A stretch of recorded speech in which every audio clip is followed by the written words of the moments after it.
Both the Winter and Summer Olympics of 1980 were highly important events during the Cold War.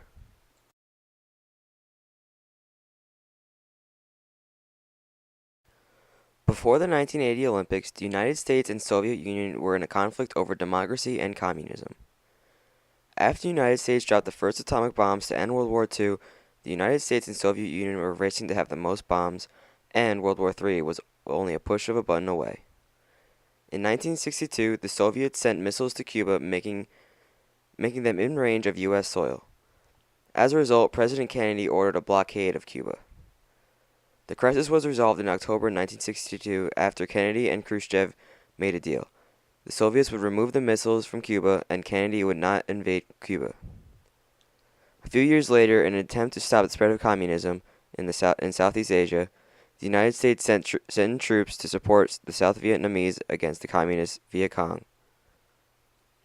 The U.S. left their embassy in Saigon on April 30th, 1975, ending the Vietnam War. Then in 1979, the Soviet Union invaded Afghanistan, which would later cause the U.S. and 64 other nations to protest and boycott the Summer Olympics in Moscow.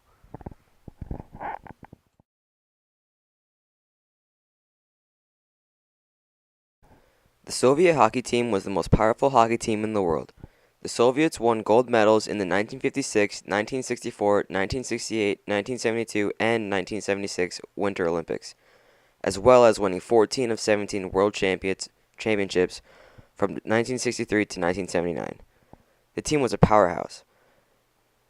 In 1979, they played the NHL All-Stars in a Challenge Cup hosted in Madison Square Garden.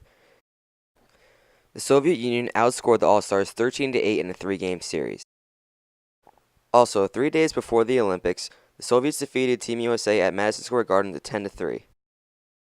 The USA hockey team was a young group of college players coached by Herb Brooks. Their captain was Mike Ruzioni of Boston University, and their goaltender Jim Craig, who also played at Boston.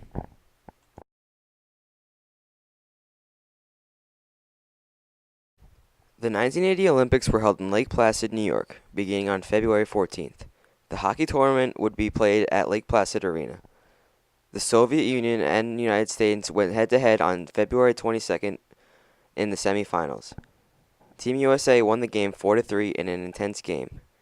Captain Mike Ruzioni scored the game-winning goal, and Jim Craig held the Soviets to 0 goals in the third period, allowing them to defeat the legendary Soviet team. USA went on to defeat Finland 4-2 to win the gold medal. The game went down in history as Miracle on Ice.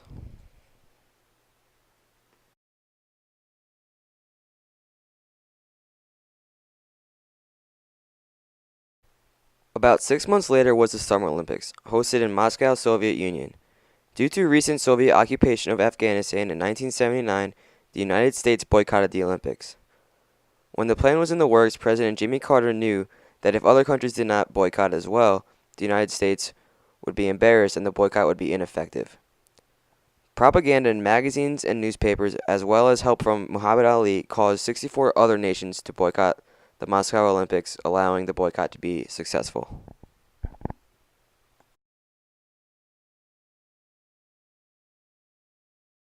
About 8 years later, the Cold War came to an end. In 1988, the Soviets left Afghanistan. A year later, the Iron Curtain fell with the Berlin Wall, giving Eastern European countries independence. On December 3, 1989, President George Bush met with Mikhail Gorbachev, marking the first stepping stone to peace. The Cold War was finally ended in 1991 after 46 long years of nuclear tensions and several bloody wars.